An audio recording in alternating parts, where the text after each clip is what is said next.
for that.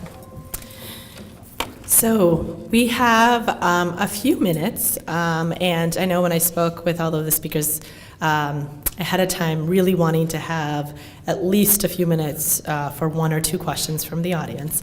I do want to remind everyone and encourage everybody, and I'm sorry I didn't start with this, but we do social media. We're on Twitter, Facebook, Instagram, kind of you name it, we're there at MWA Chicago using the hashtag Resisterhood, so for all day, for all of the sessions that you have today, so please continue to use it and continue to support our organization as well. We obviously always look for the generous support of our community as well to continue the work and continue the fight and continue the zeal to keep pushing forward with that. So, and I also do want to give a shout out to Brother Jasser Oda's book that he also has, that I was recently actually told to read, because in doing this work, it's really important to have information. So there's misinformation, but then there's lack of information, right?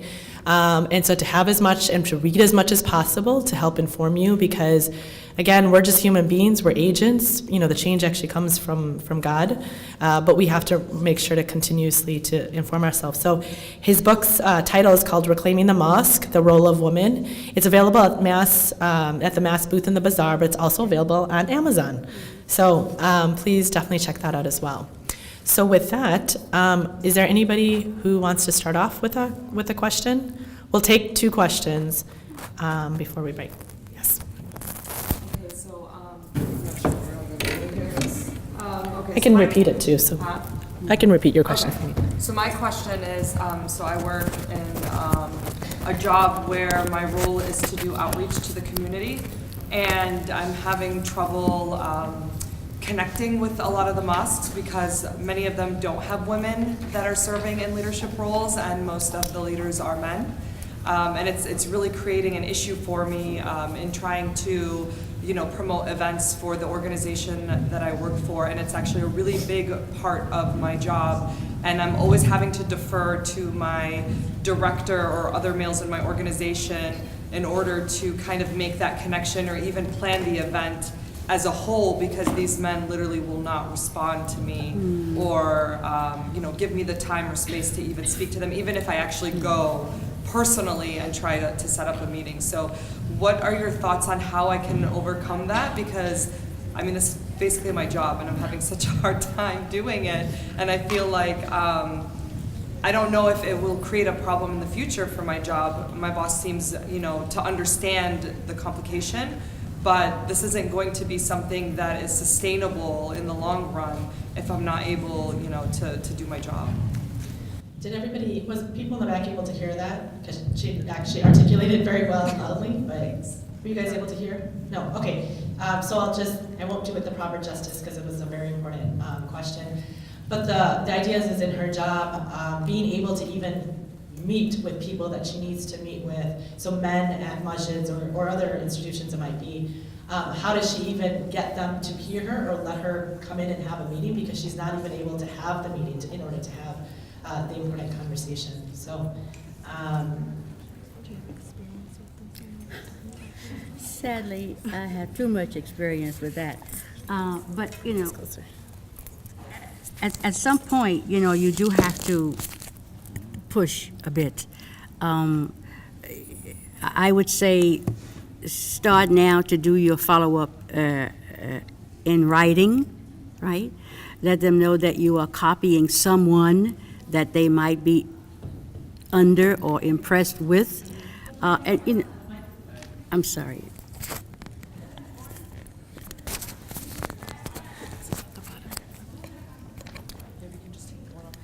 oh, yeah. Yeah. It doesn't actually. Oh, it doesn't? I'll come there. Let's see if I can do this. That's it. I think we don't want to disconnect everything. Yeah. That's what you We just need. need that for the video. I can stop the video if you want. I get it. Okay, I stand. Just briefly, at some point you have to, I mean, you want to exhaust all of the internal, you know, processes that you can. But if there's no response, you're left with no choice but to go increasingly more public.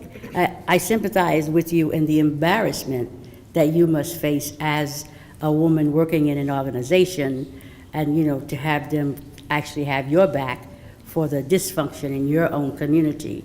I have a friend who works for the mayor's office, and she constantly runs into this with masjids.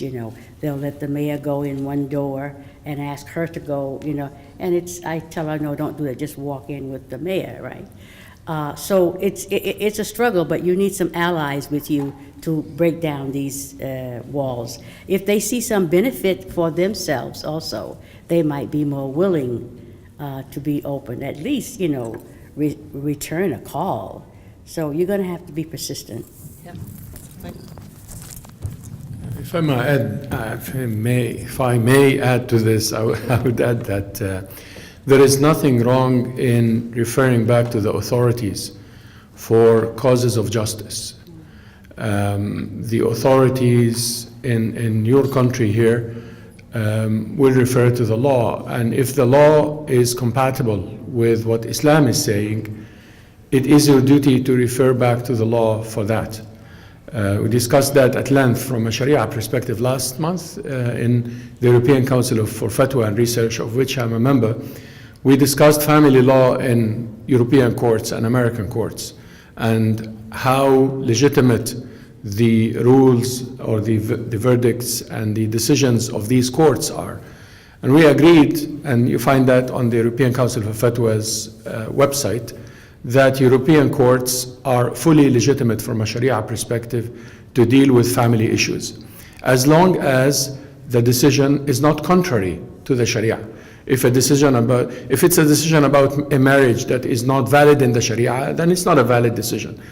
In your case, if there is a reference to the law, and to also comment on some sisters who want to refer to the law enforcement to get the rights in the institutions, there is nothing wrong in the Sharia in that. In fact, this is the legitimate authority that you have, and it's bringing you your right.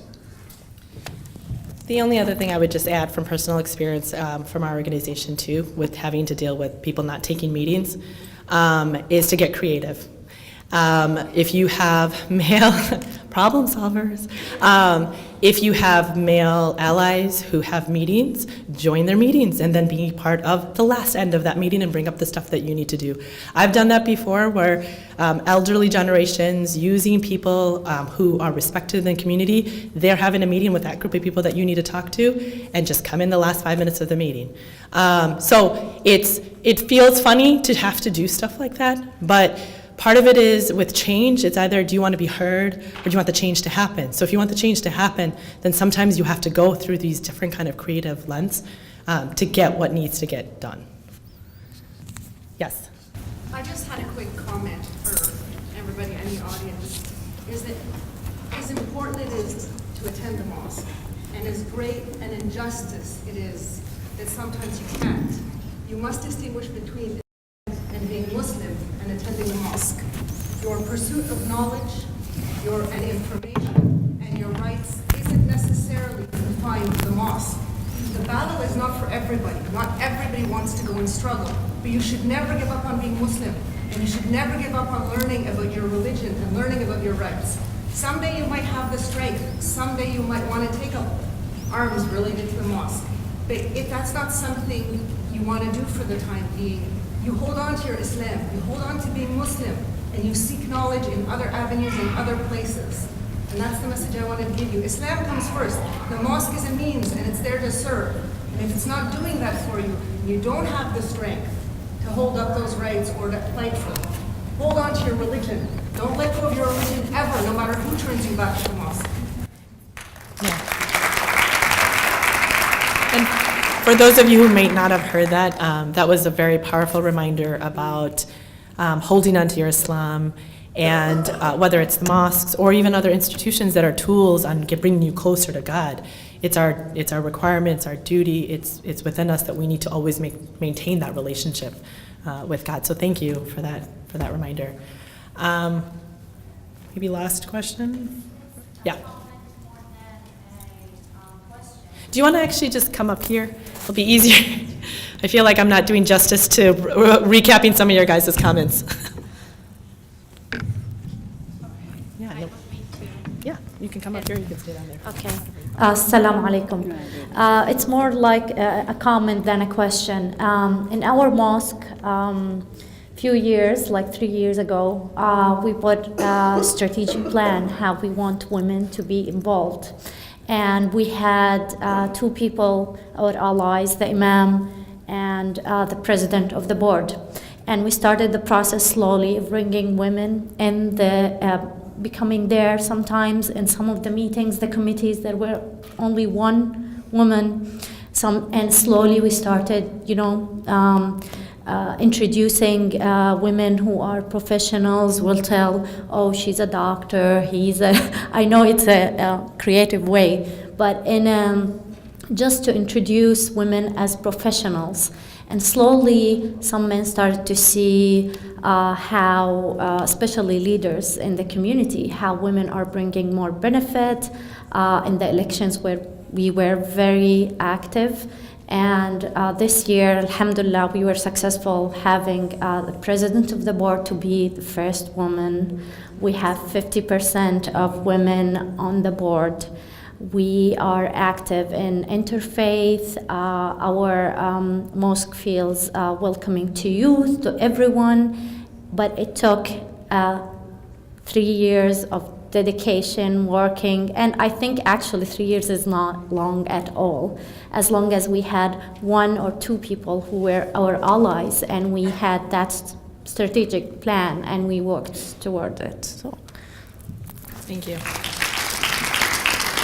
Okay, so if there's anybody who has a final question for the panelists. Yes, please. Do you want to come up here and ask your question, or? I can just. Okay. Yeah. Sorry. My question is for Sister Sala.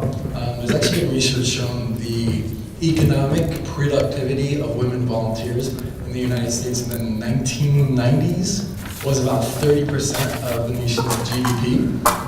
So my question for you was, is there any research being done on the economic productivity of women in the Muslim community and their work in terms of volunteerism?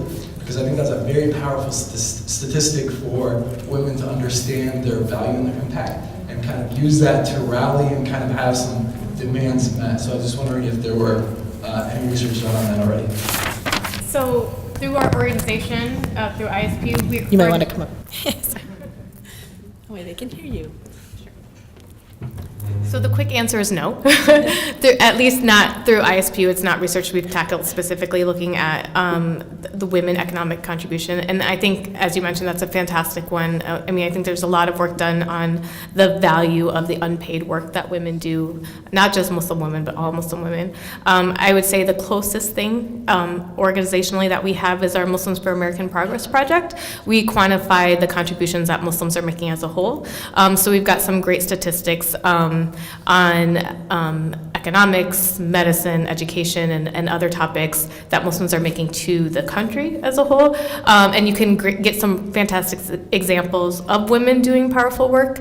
But I think that would be a really great project to take on. And I think, again, because it's done on Muslims, I mean, on women's studies in general, it's something that we can take from. It doesn't have to be a Muslim-specific statistic. But thank you. Yeah, that's great. Thank you. Okay, so we're going to wrap up our session so that everyone has enough time to get to the next session. Can I just make one Oh, point? sure. Yeah, please. Yeah. Yes, just very briefly. I support my sister's comments about holding on to that rope, and that despite the challenges that we face, and especially those challenges that we face within our own faith community, that we should not allow that to become the reason for us to walk away, but to find ways to nurture our spiritual development. Having said that, I want to strongly encourage you not to use that as a means to say, I'm done with this, it's too hard, I have to take another route. All of us are not going to be fighters on the front line, such as all of us are not going to be scholars in that sense, right? But those of us who are called to do this work, we have to stand up and do this work. That means men, women, and children.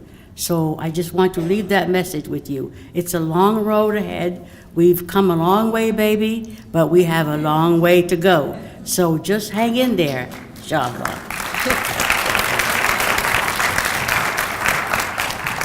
Thank you. That is the best way to end this session. Just want to remind everyone, #ResisterHood for all day for the conference for Muslim Women's Alliance track today.